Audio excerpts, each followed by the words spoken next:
ঠিক আছে ঠিক আছে।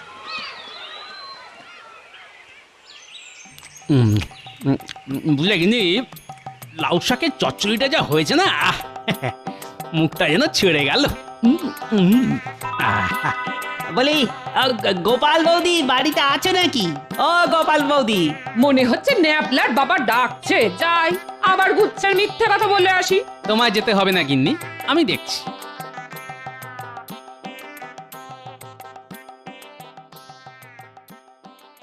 আরে গোপাল দাদা, তুমি স্বয়ং সশরীরে, এই তাহলে যে শুনে এলাম। কি শুনে এলে ভাই? আর কাদের কাছ থেকেই বা শুনে এলে? রক্ষীরা বলছিল তোমায় নাকি খুঁজে পাওয়া যাচ্ছে না। হ্যাঁ, একরকম ঠিকই বলেছে তারা।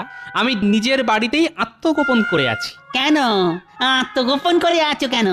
দুঃখের কথা কি বলবো রে ভাই, ছুটি চাইলে মহারাজ ছুটি দেন না। এদিকে আমারও তো একটু আধটু ছুটি উপভোগ করতে ইচ্ছে করে নাকি, হ্যাঁ? তাই নিরুদ্দেশের ভক্তি দিয়ে কটা দিন ঘরে বসে ছুটি উপভোগ তার মধ্যে ঢুকিয়ে নিয়ে যাও। প্রথম কথা, রাজরক্ষীদের সঙ্গে আবার দেখা হলে তুমি এসব কথা কিন্তু একেবারেই বলতে যাবে না। খেপেছো?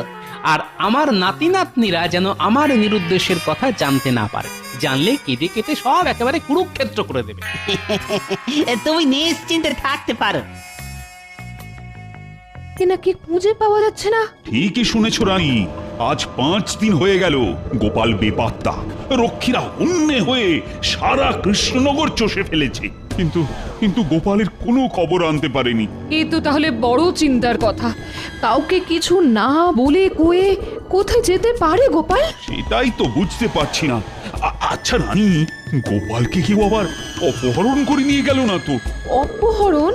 আচ্ছা, ওকে আবার কে অপহরণ করতে যাবে? হ্যাঁ মানে, ওর আর আমার শত্রুত্ব শেষ নেই। আপনি কি খাম্বাজরাজকে সন্দেহ করছেন? তাহলে একবার নবাব বাহাদুরের সঙ্গে কথা বলে দেখুন। খেপেছো? মুখে বন্ধুত্বের মুখোশ পরে থাকা, ওটাই তো আমার সব থেকে বড় শত্রু। বুঝতে পারছো না?